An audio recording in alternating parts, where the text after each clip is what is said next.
क्या भारतीय नौसेना के पास वो टेक्नोलॉजी है जो दुनिया की सबसे ताकतवर नेवी के पास भी नहीं है? और क्या इस टेक्नोलॉजी के साथ भारत का एयरक्राफ्ट कैरियर प्रोग्राम पूरी दुनिया में एक नया बेंचमार्क सेट करने वाला है?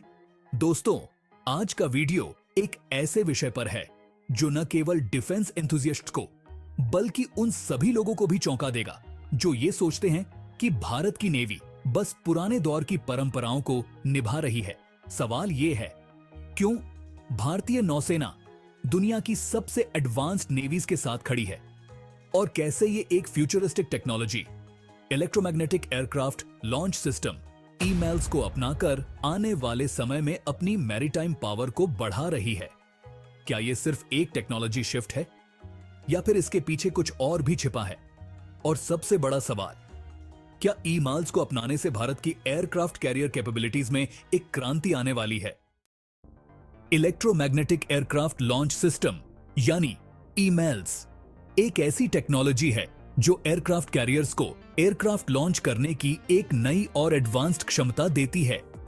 पहले ट्रेडिशनल स्टीम कैटापल्ट्स का उपयोग होता था, लेकिन ईमेल्स इलेक्ट्रोमैग्नेटिक फोर्स का उपयोग करता है। ईमेल्स की मदद से एयरक्राफ्ट्स को हायर स्पीड और प्रिसिजन के साथ लॉन्च किया जा सकता है। कम मेंटेनेंस की आवश्यकता होती है क्योंकि इसमें मूविंग पार्ट्स नहीं होते, अनलाइक स्टीम कैटापल्ट्स। ये लाइटर और हेवियर दोनों तरह के एयरक्राफ्ट्स को लॉन्च कर सकता है, जो इसे मल्टी रोल कैपेबिलिटीज देता है। अगर स्टीम कैटापल्ट को माने तो वो तो अपने आप में एक पुरानी ट्रेन की तरह है जो ढेर सारे धुएं के साथ चलती है, लेकिन ईमेल्स तो एक टेस्ला की तरह है, चुपचाप और तेजी से। भारत ने अपनी नेवी को मॉडर्नाइज करने के लिए कई इनिशिएटिव्स लिए हैं और ईमेल्स उसी का हिस्सा है। आईएनएस विशाल, जो कि भारत का फ्यूचर एयरक्राफ्ट कैरियर है, उसे ईमेल्स टेक्नोलॉजी से इक्विप किया जा सकता है। ईमेल्स टेक्नोलॉजी भारत को एक स्ट्रैटेजिक एज देगी, खासकर इंडियन ओशन रीजन या आईओआर में। यह टेक्नोलॉजी भारतीय नेवी को ज्यादा हैवी और एडवांस्ड जेट्स जैसे कि फाइटर जेट्स और सर्वेलेंस एयरक्राफ्ट्स को लॉन्च करने की क्षमता देगी। इससे भारत की नेवी की ऑपरेटिंग कॉस्ट भी कम होंगी क्योंकि स्टीम कैटापल्ट्स की तुलना में यह ज्यादा एनर्जी एफिशिएंट है। यानी इमेजिन कीजिए, अगर आपका पुराना स्कूटर अचानक से स्पोर्ट्स बाइक में बदल जाए जो न सिर्फ कम पेट्रोल खाती है बल्कि आपको बिना किसी झंझट के पहाड़ की चोटी तक पहुंचा देती है, बस वैसा ही कुछ है ईमेल्स। अब सवाल यह उठता है कि ईमेल्स स्टीम कैटापल्ट सिस्टम से कितना अलग है और बेहतर कैसे है? ईमेल्स का सबसे बड़ा फायदा यह है कि यह एयरक्राफ्ट्स को स्मूथर और फास्टर लॉन्च देता है, जिससे पायलट्स को भी ज्यादा कंट्रोल मिलता है।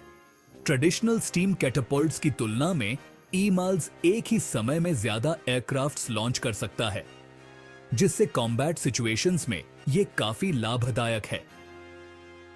ईमेल्स फ्यूचर एयरक्राफ्ट्स और ड्रोन्स के लॉन्च के लिए भी अडेप्टेबल है, जिससे आने वाले सालों में यह और भी रेलेवेंट हो जाएगा।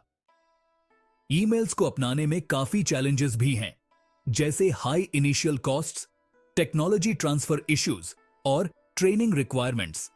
भारत ने यूएसए के साथ कोलैबोरेशन किया है, जहां से इसे नेसेसरी टेक्नोलॉजिकल सपोर्ट मिल सकता है। डीआरडीओ और अन्य इंडियन डिफेंस ऑर्गेनाइजेशंस भी ईमेल्स की इंडिजिनस डेवलपमेंट पर काम कर रही हैं, ताकि भारत को लॉन्ग टर्म में सेल्फ रिलायंट बनाया जा सके। ईमेल्स के लिए स्पेशलाइज्ड ट्रेनिंग प्रोग्राम्स और इंफ्रास्ट्रक्चर की भी तैयारी चल रही है। यहां तक कि जब आप अपना नया स्मार्टफोन खरीदते हैं तो भी आपको कुछ दिनों तक मैनुअल पढ़ना पड़ता है, और यह तो एक पूरा सिस्टम है। ट्रेनिंग तो बनती है भाई। ईमेल्स टेक्नोलॉजी को अपनाने से भारत को अपनी स्ट्रेटेजिक ऑटोनॉमी बढ़ाने का मौका मिलेगा। यह इंडियन नेवी को हाई एंड कॉम्बैट कैपेबिलिटीज के साथ एम्पावर करेगा, जो कि इंडियन ओशन रीजन में और ग्लोबली इंडिया की मैरीटाइम पावर को शोकेस करेगा। इससे लॉन्ग टर्म में इकोनॉमिक बेनिफिट्स भी होंगे, क्योंकि ईमेल्स की हायर एफिशिएंसी और लोअर मेंटेनेंस कॉस्ट से ओवरऑल ऑपरेशनल एक्सपेंसेस कम होंगे। भारत का ईमेल्स टेक्नोलॉजी में एडवांस करना ग्लोबल डिफेंस कम्युनिटी में भी एक स्ट्रॉन्ग सिग्नल भेजेगा, जिससे भारत को डिफेंस पार्टनरशिप्स और कोलैबोरेशंस में एक अपर हैंड मिल सकता है। तो दोस्तों, आपको क्या लगता है? क्या ईमेल्स टेक्नोलॉजी आने वाले समय में भारत की नेवी को एक नए लेवल पर ले जाएगी? क्या यह टेक्नोलॉजी आने वाले दशकों में भारतीय रक्षा रणनीति को रीडिफाइन करेगी? नीचे कमेंट्स में अपनी राय जरूर बताएं और हमें बताएं कि आप इस टेक्नोलॉजी के बारे में क्या सोचते हैं। अगर आपको ये वीडियो पसंद आया तो इसे लाइक करें, शेयर करें और हमारे चैनल को सब्सक्राइब करें, ताकि आप ऐसे ही जानकारीपूर्ण और मजेदार वीडियो से अपडेट रह सकें।